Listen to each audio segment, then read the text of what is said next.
Bom dia, então, para quem chegou aí depois, espero que tenham aproveitado um pouquinho da nossa meditação. Isso é muito importante, né? Começar bem a semana e preparar a nossa mente, tá? Charles, está tudo bem do áudio e o vídeo? Tá tudo ok, Ilan. Ó, tá tudo certo. Tá certo. Tá certo. Nossas tecnologias aqui. Então, vamos dar início ao nosso ensinamento de hoje. É, e sempre é bom lembrar, gente, da importância do ensinamento do karma, que são as duas estrofes que nós vamos ver hoje do Dhammapada, do quinto capítulo Balavaga que nós estamos estudando. Essa semana, o Lama Trindade me enviou uma sequência de textos que ainda não estão disponíveis na nossa amada língua portuguesa, e uns ensinamentos do precedente Kalu Rinpoche. Esse ensinamento foi, né, concedido por ele em Vancouver em 1974. E, entre outras coisas que ele fala nesse ensinamento, ele fala da compreensão da lei do karma. A lei do karma, ela, junto com a compreensão da primeira nobre verdade, que é a verdade do sofrimento, e da segunda nobre verdade, que é a causa do sofrimento, que é a ignorância, esses três elementos constituem a base para a nossa fé no Dharma. Então, a compreensão da fé do Dharma, no karma, é importantíssima, ela é fundamental para que a gente siga na via efetivamente. E aí o Kalu Rinpoche, ele cita o exemplo da televisão. Gente, essa história se passou em 74, né? Eu era uma adolescentezinha, né? Mas, enfim, ele cita o exemplo da televisão. Que as pessoas, né, os ocidentais, veem a televisão, mas eles não ficam perguntando muito como é que foi essa imagem foi gerada, né? Como é que ela veio andando. Ele até cita, será que os atores, né, vêm voando pelo céu e entram numa caixinha, né? Ninguém fica perguntando muito sobre isso. E a compreensão da lei do karma é a mesma coisa. Nós vamos ver os resultados se apresentando para nós. Mas nós não nos questionamos qual é a origem daquele resultado ali. A gente simplesmente vê que tem bananas na sua casa, ou tem ovos, tem uma fruta qualquer. A gente simplesmente vê que está ali, mas a gente não se questiona a respeito da origem daquilo ali. Né? Primeiro, a origem mais próxima, ou seja, alguém providenciou aquela fruta para estar ali presente, mas a gente não pergunta, né, como é que a banana foi plantada, quem que plantou e tal. A gente simplesmente deixa essa história para lá. Mas quando nós nos tornamos praticantes budistas, nós devemos fazer um exercício de buscar a origem dos fatos que se apresentam para nós. Desse exemplo que eu citei, é um exemplo bem simples da gente compreender. Tudo bem, alguém plantou a banana, enfim, cortou né, o galho da banana, né, enfim, fez todo o processo, transportou, chegou até aqui. Mas em relação às nossas próprias experiências que nós passamos, os nossos sentimentos, os nossos pensamentos, tudo o que temos de experiência física e da nossa experiência mental. Isso tudo é determinado pelo karma. Ou seja, nós criamos em nós mesmos, pelo poder da ignorância, uma, uma tendência de agir dessa ou daquela outra maneira. E nós vamos repetindo aquele mesmo modelo. Né? Tem gente que ainda fala assim, eu acho que é assim que faz, né? Nem se questiona se tem uma outra maneira de fazer. Ainda tem gente que diz assim, minha avó também fazia isso, né, e tal. E nem se questiona, simplesmente vai repetindo o modelo. Só que nesse esboço, né, nessa estrutura que a gente consegue perceber do karma, o que acontece? O que está aí dentro? Os tais dos obstáculos. Né? Os obstáculos são muitos, inumeráveis obstáculos, né? Dito que tem os obstáculos externos, internos, secretos e últimos. E nós precisamos estar atento ao karma, assim como o Kalu Rinpoche nos ilustrou com essa história, né? Ou seja, o que gerou aquilo ali? Então, quando nós adentramos a via do Dharma, nós chegamos carregados desses obstáculos, gente. Sejam eles externos, internos, secretos e últimos. São muitos obstáculos, muitos. E para a gente superar isso, é preciso que a gente desenvolva uma atitude positiva de devoção pelas fontes de refúgio e compaixão por todos os seres. Eu me lembrei durante esse texto do Kalu Rinpoche me trouxe, né, algumas reflexões na mente.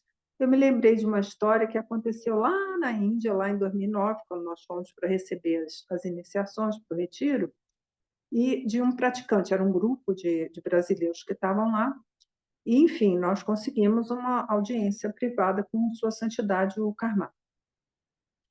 E aí, né, enquanto a gente estava lá no processo de deixar nossos pertences lá no escaninho, né, passar pelo processo de revista, né, inspeção se não tinha metal, alguma coisa assim, uma dessas pessoas do grupo se deu conta que não estava com a carta ali.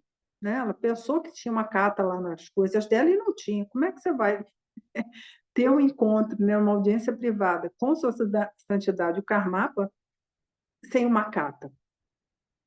E aí a pessoa, enquanto estava o grupo lá passando pela revista, detecção de metal e tudo mais, essa pessoa foi lá correndo lá embaixo na lojinha e conseguiu uma cata dessa pequenininha mesmo, que a gente usa para cobrir a imagem, né, que vão ser transportadas e tal, mas, enfim, era uma cata, ainda que fosse pequenininha.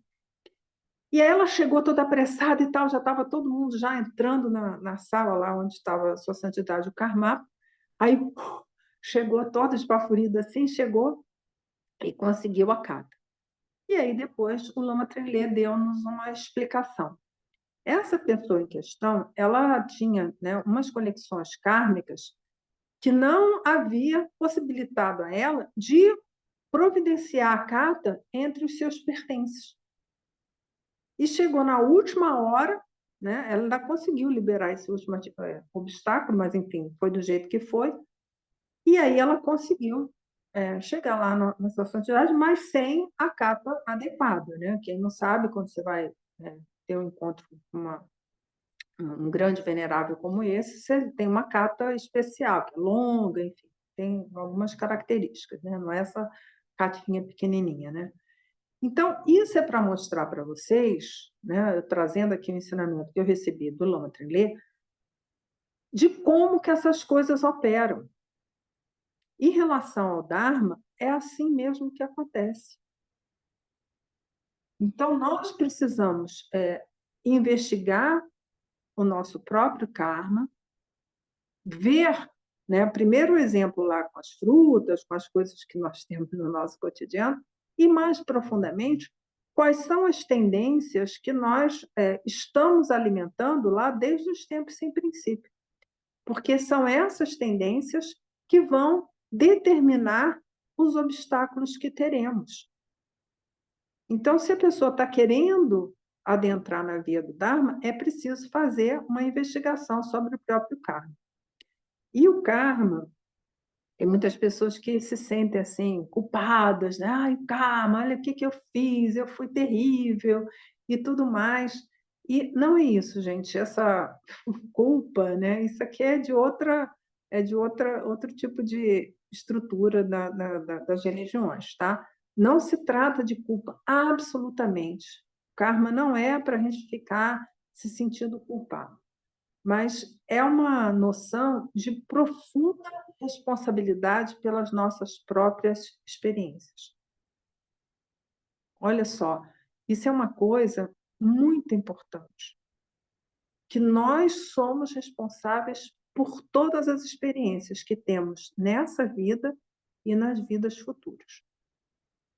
Isso é algo assim revolucionário no ensinamento que o Senhor Buda nos trouxe. Normalmente, nós colocamos a responsabilidade sobre o nosso sofrimento ou sobre enfim, o que quer que nos aconteça, ainda que seja em termos de sociedade, no outro. Ah, é isso, é aquilo, é o governo, é a crise climática, é mais não sei o quê. Mas qual é a nossa responsabilidade nessa história toda? Então, é isso que nós devemos desenvolver em nós, essa profunda responsabilidade sobre as nossas experiências. Tá? Outro ponto importante que o ensinamento do karma nos traz é a autocompaixão. Importantíssima, que também tem um ensinamento de Sua Santidade, o 17º Karmapa, colocando que vem a ser a autocompaixão. Autocompaixão não é a gente passar a mão na nossa cabeça e falar, olha que bonzinho que você é e tal, vamos ter autocompaixão. Não é isso, né? Porque isso aí é desses coaches e tal, que alimentam a fantasia das pessoas.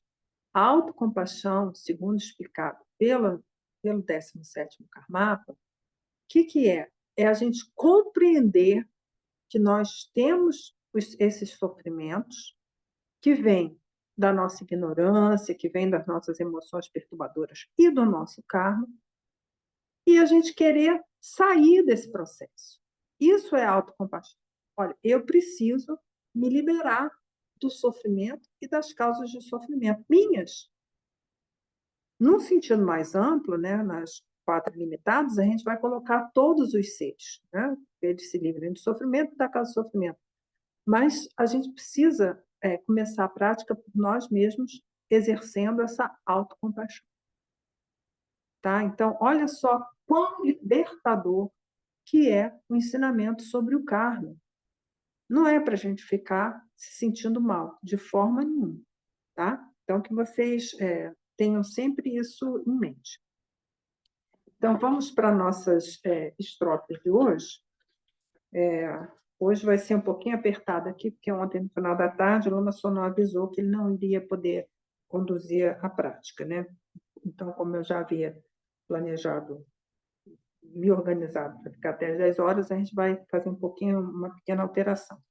Então, vamos fazer a leitura, então, das estrofes 72 e 73.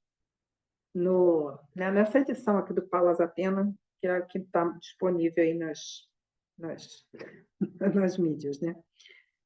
Então, a 72 vai dizer o seguinte: sempre que o tolo, em seu prejuízo, adquire conhecimento, ele destrói a brilhante sorte, esmagando a cabeça do estulto.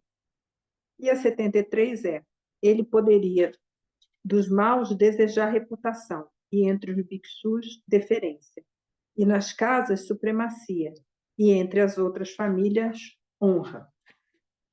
Então, nós vamos ver aqui a nova tradução para vocês verem o que está colocado sobre isso. Então, a 72 ficou assim: o treinamento inútil de um tolo e sua fama torna-se causa de sua ruína, destrói sua sorte brilhante, sua felicidade e fende sua cabeça em pedaços, destruindo-o totalmente.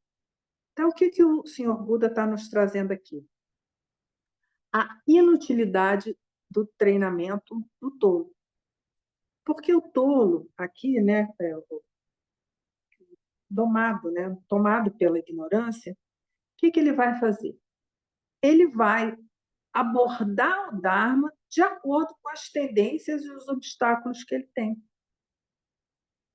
Olha só como é que a coisa vai começando a ficar mais nítida para a gente.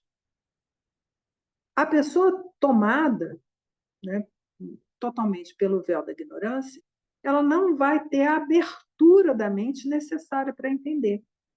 Ela vai trazer o Dharma simplesmente para confirmar as próprias crenças dela. Então, ela vai fazer um mau uso, que é o chamado não Dharma, né? Um mau uso do Dharma, trazer para ela só para confirmar as coisas que ela mesma acredita.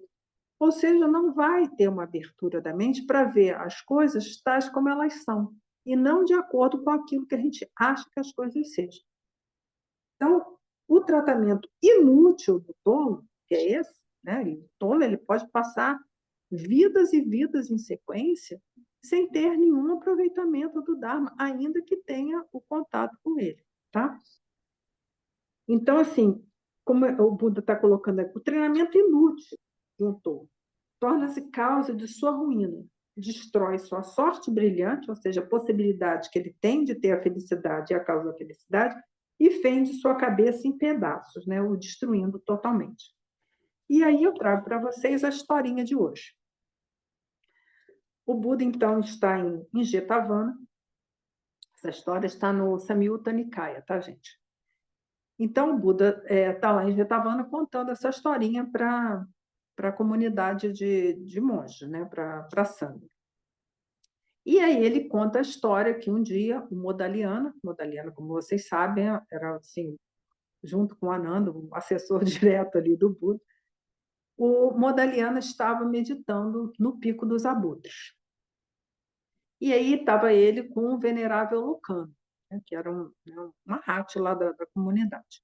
Então, os dois estavam meditando lá, e aí chegou num determinado momento, eles iam descer para Rajagriha, para mendigar os alimentos. E aí eles estão descendo, né, o morro, quem já esteve lá sabe que é um morrinho assim, mas enfim, eles estão descendo o morro, e o Modaliana dá um sorriso, né? Ele olha assim para o lado e, né, expressa um sorriso assim. Aí o venerável Locana pergunta, mas, Modaliana, por que você está rindo? Ele falou assim, agora eu não posso falar sobre isso. Quando nós estivermos na presença do mestre, né, do Buda, eu vou contar, então, por que eu sorri agora. E aí eles desceram, né, o morro, chegaram lá em Rajagriha, pegaram os alimentos, se alimentaram e tal, e foram até o monastério encontrar com o Buda. Aí, chegando lá na presença do Buda, né, os três presentes ali, o Locana, né, o venerável Locana, falou: Ô Madaliana, agora que nós já estamos na presença do Buda, você pode me explicar por que você sorriu? Eu falei: porque eu vi um fantasma gigantesco. Ele tinha 3 quilômetros de altura, né? E a sua cabeça tinha em volta dela 60 mil marretas, né? Martelos enormes, né? Que batiam no crânio dele, despedaçando o crânio dele, que se reconstruía, e as marretas continuavam batendo, e o crânio, né, se destruía e se reconstruía novamente. Então, foi essa cena que eu vi. Por isso que eu ri. Aí ele falou assim, mas por que você riu? Eu falei, porque eu sei, né, que alguma história teve por trás para, enfim, para aquele fantasma ter esse tipo de experiência. Aí o Buda falou assim, não, eu conheço esse fantasma, eu já ouvi também. E aí, né, tinha uns monges ali por perto e tal, já estavam já assuntando, né, buscando a história, e aí os monges quiseram saber, mas o que foi essa história, né? Por que esse fantasma gigantesco, né, com essa aparência terrível? A gente imagina 60 mil marretas batendo na cabeça, destruindo, e aquela coisa terrível. Aí o Buda foi contar a história da vida passada, né, desse elemento aí, dessa mente. E aí a história chama-se O Jogador de Pedras e Seu Discípulo. Essa história está no Jataka. E aí é o seguinte, né? Como é que foi a história de uma vida passada? Havia, então, uma pessoa que era um deficiente físico, né? Não posso usar a palavra, hoje em dia não se usa mais, que está no texto, mas, enfim, era um deficiente físico que ele tinha por trabalho, ele pegava folhas de palmeira banyan e fazia tipo uns origamis, né? Recortava e tal, figuras de animais. Mas a grande destreza dele era em atirar pedras. Ele tinha um hábito e uma pontaria assim inimaginável. E todo mundo sabia que ele tinha essa maestria, né, de atirar a pedra e atirar certinho no alvo. E aí o rei da cidade lá ouviu falar nessa destreza dele, né, dessa habilidade grande que ele tinha, e falou assim, olha, é o seguinte, aqui no nosso reino tem um orador religioso que ele não para de falar. Ele é muito prolixo, né? Ele é para falar meia hora e ele acaba falando 1 hora, 2 horas, né? E não para de falar. Ele fica falando, falando, falando, falando, falando. e ninguém aguenta mais. Eu quero que um dia, quando ele estiver fazendo a sua prédica lá, dando, né, seus ensinamentos, eu quero que você jogue uma bola de esterco na boca dele. E aí, né, o dia lá que foi chamado o tal do orador lá, para falar, né, o deficiente foi lá, se organizou todo, pegou e jogou a bola de esterco na boca né, do orador. E aí, pá, acertou, né, porque ele era bom de mira. Aí o rei ficou muito agradecido e fez uma oferenda para ele das 8 oferendas reais, que são elefantes, cavalos, joias, aquela coisa toda. E aí o deficiente físico ficou, né, muito importante, né, porque ele finalmente tinha conseguido atingir lá o objetivo que o rei tinha pedido a ele. E aí ele ficou assim importante e ele começou é, a procurar discípulos. E aí uma pessoa aceitou ser discípulo dele. E aí eles, né, seguiram a vida deles ali. E qual era a arte? A arte era tirar pedras. Mas aí ele falou assim para o discípulo: olha, você não pode jogar pedra em ninguém da família, tá? Mas nos demais, né? Mas não pode em membros da família. Aí o discípulo, né, falou: não, então tá bom, né? No membro da família não posso. E aí ele viu o quê? Um Pratyeka Buda, um Buda solitário. E aí o que ele fez? Atirou a pedra. E aí o que aconteceu? Acabou o karma dele, né, que ele tinha para esgotar, e renasceu imediatamente no inferno de Avidya, onde ele passou uma temporada lá. E aí, quando esse karma terminou, ele tomou o renascimento na forma desse monstro de 3 quilômetros de altura, com 60 mil marretas lhe esmagando a cabeça. Então, é essa a história. Tá? O Kalu Rinpoche precedente sempre fala para a gente entender o contexto que essa história foi contada há 2.500 anos atrás. Então, sempre para a gente ver, enfim, que a gente não vai, né, ter essa demonstração da realidade do karma de uma forma tão veemente assim. Mas é para o Buda usar essas figuras, né, mais expressivas assim, para as pessoas poderem compreender. Então, é assim que acontece. Tá? Ou seja, qualquer ato que você tenha cometido, no caso aqui, o pobre do discípulo lá, só tirou uma pedra no Pratyeka Buda, que é uma coisa terrível, né? Porque é um dos atos de retribuição imediata, mas ele teve esse renascimento terrível depois de passar na temporada no inferno de Avidya. Para ele, o Buda quis ilustrar de como é que realmente a gente colhe os frutos dos nossos atos. Então, olha só que coisa importantíssima para a gente refletir. E aí, a outra estrofe, para a gente trabalhar depois sobre o karma, ficou assim, que é a 73. O tolo, esse mesmo, né, que segue a tendência da ignorância, pode desejar reputação, né, prioridade entre os outros monges, autoridade nos monastérios e honra entre a família entre a família dela e das outras pessoas. Então, esse é outro probleminha que dá a nossa prática ignorante. O que acontece? A pessoa vai lá, aborda o Dharma. Ah, tudo bem, agora eu vou virar budista, ou vou seguir os ensinamentos do Buda, enfim, tem lá a aspiração dela. Como ela está num movimento de tendência, ou seja, de reforçar a apreensão egocêntrica, o que ela vai fazer? Ela vai fazer a prática do Dharma para reforçar os elementos da apreensão egocêntrica. Então, esses elementos que o Buda cita aqui nessa estrofe, desejar reputação, prioridade entre os monges, honra da família, esses são elementos da apreensão egocêntrica. Nós, né, no contexto mundano, o que nós vamos querer? reputação, likes. Não é isso que acontece no mundo de hoje? Então, as pessoas vão para o Dharma, mas com o objetivo de reforçar a apreensão egocêntrica delas. Elas usam a prática, né? Prática super, entre aspas, assim, né? Dela, para elas se sentirem valorizadas. Ah, ela agora medita. Ah, ela agora é budista. Ah, ela foi na Índia.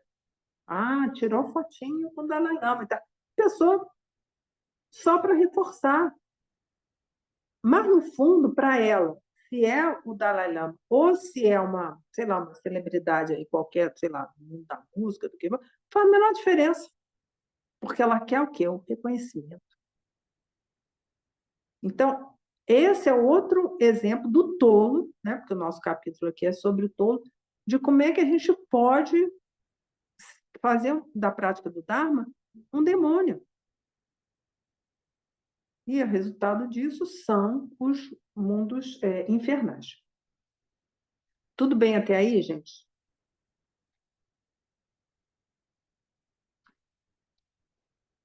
Então, na semana passada, usando o ensinamento do Patrul Rinpoche sobre o karma, nós vimos o pleno efeito dos atos.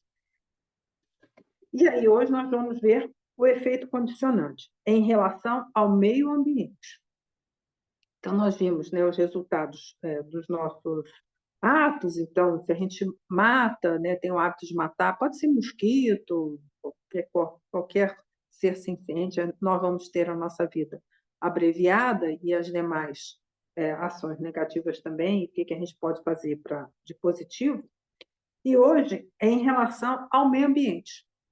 Ou seja, onde nós estamos, onde nós vivemos, as facilidades que nós temos têm a ver com o nosso karma. Olha só que interessante. Às vezes a gente acha que o karma é só o que está acontecendo aqui. Não, o lugar onde a gente vive. Olha só quantas coisas o nosso próprio karma determina. Então, o Patrul Rinpoche vai colocar, né, que matar, por exemplo, a gente vai renascer num lugar desagradável, e esse renascer aqui, gente, não é só na próxima vida, não, né? Porque às vezes, não, agora eu já moro num lugar legal, na próxima vida, deixa para lá, né? Não, esse é o próximo instante. Então, se a gente está num lugar que é desagradável, aí tem lá as características, né, que não precisa a gente ver aqui, ou está num lugar muito perigoso, isso é resultado do seu próprio karma. Volta lá a historinha que o Kalu Rinpoche precedente contou. A gente vê a imagem na televisão e não sabe qual foi a origem da imagem da televisão. Aqui é a mesma coisa. Então, se você está passando por uma experiência assim, investiga o seu próprio karma. Porque nessa investigação do próprio karma, nós vamos o quê? Desenvolver a autocompaixão, a responsabilidade. É para isso, tá? Não é para, porque eu estou vivo num lugar perigoso, por exemplo. Ai, que coisa, que horror, o que eu devo ter feito? Não, não é para entrar nessa história, não. Da gente realmente investigar e falar, olha, isso aqui não é agradável, o que eu posso fazer para melhorar? E aí, que é o quê? Confissão e praticar os atos positivos. E aí ele coloca, né, os resultados, né, o efeito condicionante do roubo, que a gente vai ter escassez. Olha só, a gente vai ter tudo o contrário que a gente está querendo, né? Da mentira, né? A riqueza será inconstante, a mente confusa, situações amedrontadoras, a calúnia, né? Iremos viver em regiões difíceis de transitar. Ele cita lá precipícios e tudo mais, mas não precisa. Aqui na Asa Norte também está cheio de obstáculos para a gente que é velhinho, né? Palavras violentas, um local difícil de viver, com muitas pedras e espinhos, a tagarelice. Não conseguiremos tornar a nossa vida produtiva. A malevolência, viveremos um local de abundantes perigos e prejuízos, e visões errôneas. Não teremos protetor ou refúgio. Ou seja, o lugar que a gente experimenta é resultado do nosso karma. Fácil de entender, né? Porque se a gente durante toda uma vida, né, trabalhou, criou causas e condições para morar no lugar adequado, isso é o nosso karma também. É importante a gente ver isso, tá? Porque não é só assim um presente, né, que veio lá do céu, o karma das vidas passadas. Não, a gente entender isso que as nossas conquistas materiais foi fruto da nossa acumulação de atos positivos também, né? Porque senão, né, não adianta nada. E aí o patrão Rinpoche também vai falar do efeito prolífico, que é a respeito das tendências que a gente vai precisar ver. Há um encadeamento de sofrimentos intermináveis ao longo das nossas vidas sucessivas e a gravação contínua do mau karma. Erraremos sem fim no samsara. Então, é aquela questão que eu já falei aqui da tendência. O modo de funcionamento da apreensão egocêntrica, o que vai fazer? Né? Primeiro, a gente tem lá o véu plúmbeo da ignorância. Então, de posse da ignorância, nós geramos as emoções perturbadoras e o karma.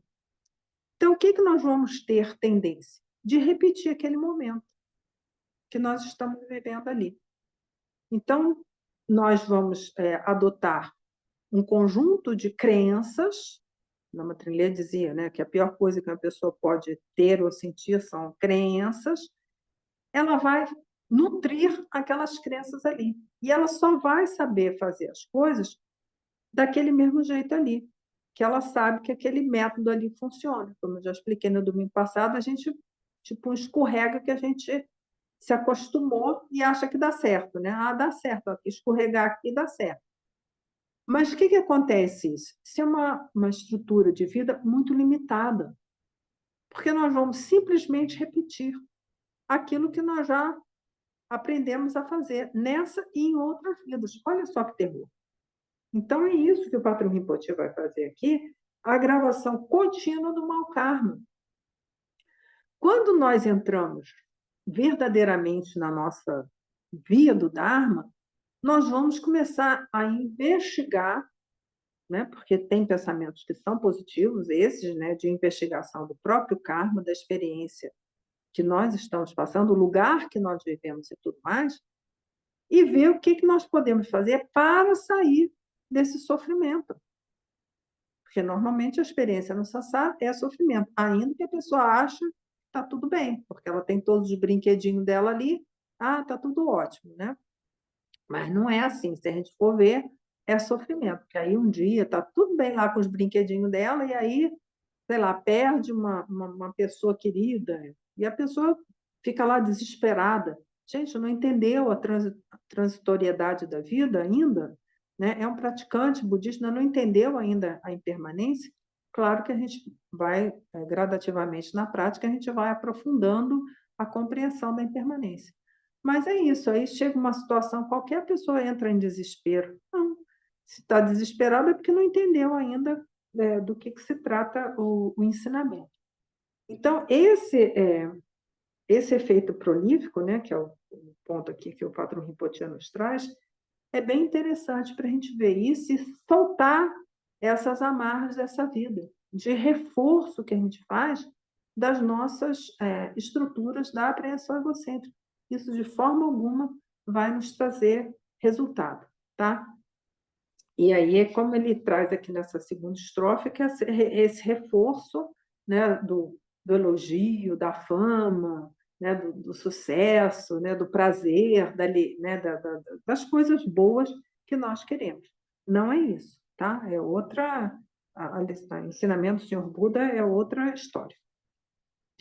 Então, para a gente fechar um pouquinho, né? Eu sei que o tempo aqui é bem restrito, que nós daqui a pouco vamos para a nossa prática de Tianizia, é importante a gente compreender o que é essa questão do karma. Sem ela, nós não progredimos na vida.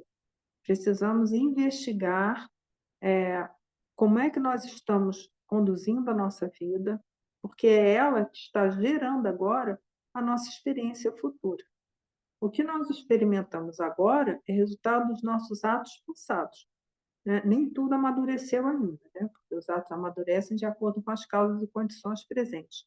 Mas se a gente quer no futuro uma experiência mais agradável, mais feliz, né? Que eu posso ter a felicidade e a causa da felicidade, é preciso que a gente construa já, liberando a nossa mente da ignorância, né? Perceber que as coisas realmente são sofrimentos, são impermanentes, são desprovidas de natureza própria, isso tudo virá com a prática, e realmente abrir a nossa mente, ter a tal da liberdade que o Senhor Buda nos traz. Qual é a nossa liberdade que temos? Dentro do samsara, nenhuma. Nós vamos sempre seguir a tendência de repetir o nosso modo de funcionamento, com corpo, palavra e mente. Ou seja, vamos nos perpetuar no samsara. Mas nós queremos sair disso. Mas, para isso, preciso colocar, né, em obra, em prática, os meios hábeis necessários. Então, seguindo o texto, lembrar da importância do reconhecimento das nossas faltas. Cada vez que a gente comete um ato negativo, qualquer que seja, mínimo que seja, imediatamente reconhece essa falta e se compromete a não repetir mais. Tá? Isso vai criar na nossa mente um hábito para a gente sair do modo de funcionamento da apreensão egocêntrica. Porque se a gente perpetua lá, a gente vai perpetuar para lá sem fim no samsara. Mas cada vez que a gente cometer um ato negativo, às vezes por simples distração, a gente está funcionando no modo tendência. Se a gente não está atento, a gente vai repetir a tendência que a gente tem. Então, a gente precisa ver um ato negativo, qualquer que seja, e reconhecer essa falta. Tá? É simples assim, não tem problema nenhum. Tá? Essa devido à grande compaixão de todas as fontes de mérito, nós temos essa possibilidade, né? Como está lá no nosso texto, né? Não tem samsara nem nirvana. Então, a nossa mente, a natureza dela é imaculada. Então, essas máculas todas são adventícias. Tá? Então, é isso que nós precisamos entender. Nós podemos purificá-los. Tá? Tem as práticas, né, de purificação, mas o fundamental é que a gente realmente reconheça os atos e se comprometa a não repeti-los. E a força das sementes brancas, que é a chamada força do hábito. Né? Então, nós devemos criar em nós uma nova tendência. Então, se, por exemplo, a gente tem lá o hábito, sei lá, de matar mosquito, a gente vai criar o hábito de proteger a vida, de poupar os mosquitinhos, de evitar pisar nas formigas, né, que estão fazendo o seu caminho ali no meio da calçada. Então, criar um novo hábito, um hábito de atos positivos.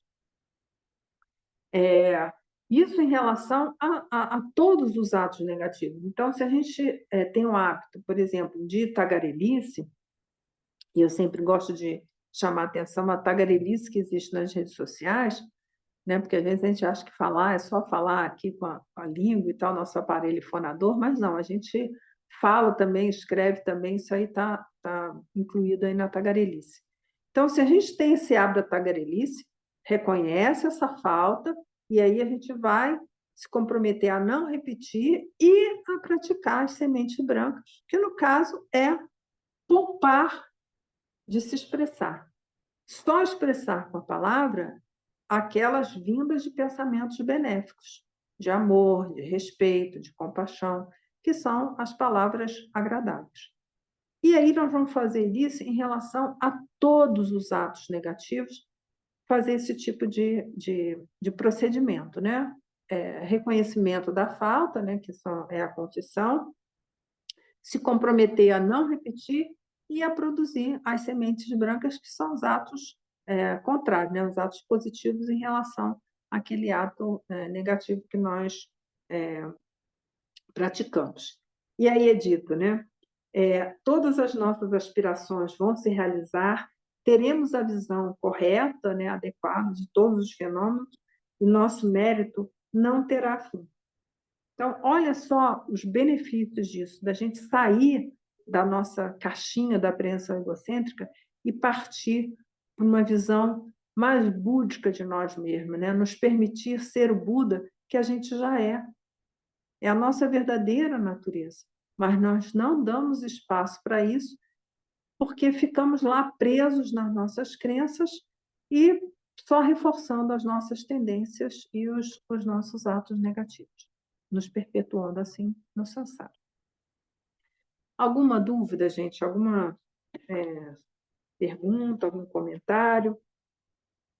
Para a gente passar lá no nossa prática, né, de Chenenzi. Uma vez uma pessoa falou, né, que gostava da prática de Chenenzi porque ela estava desenvolvendo a compaixão. Gente, o desenvolvimento da compaixão virá quando a gente compreender a natureza última da nossa mente, né?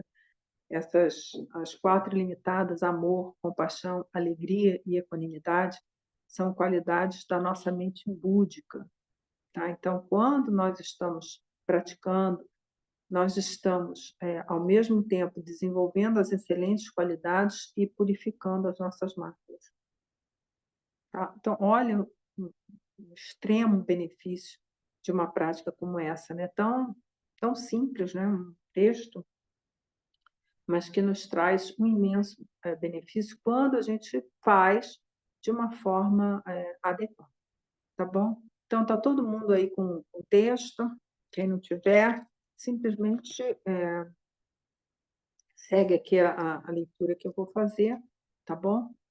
Então, a mesma coisa, gente, sempre com essa atitude, compreendendo a impermanência de todos os fenômenos, tendo devoção por todas as fontes de refúgio e devoção por todos os seres dos 6 reinos, né? Quaisquer que sejam. E assim nós começamos a nossa recitação. No Buda, no Dharma e na sublime Assembleia, eu tomo refúgio até o despertar. Pelo mérito resultante da minha prática da generosidade das demais paramitas, possa o estado de Buda se realizar para o benefício dos seres.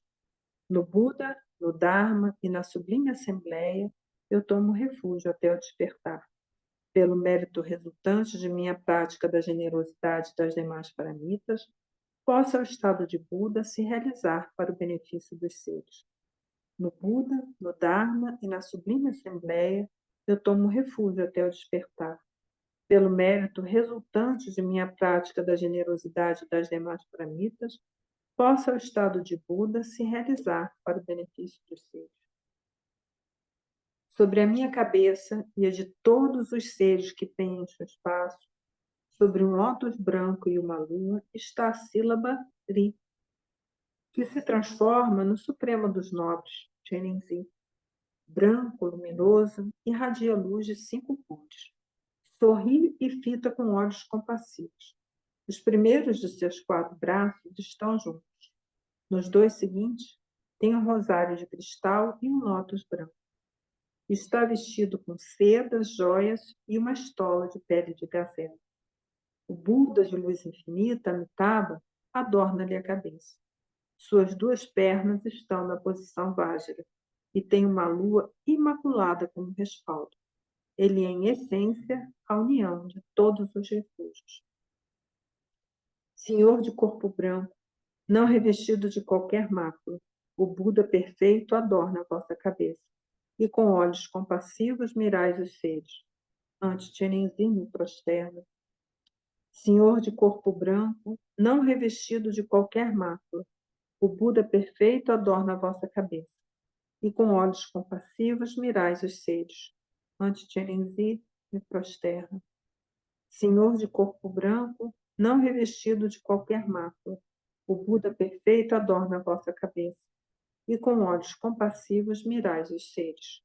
Ante Chenenzi me prosterno. Assim, tendo orado com benevolência, do corpo do nobre irradia um raio de luz.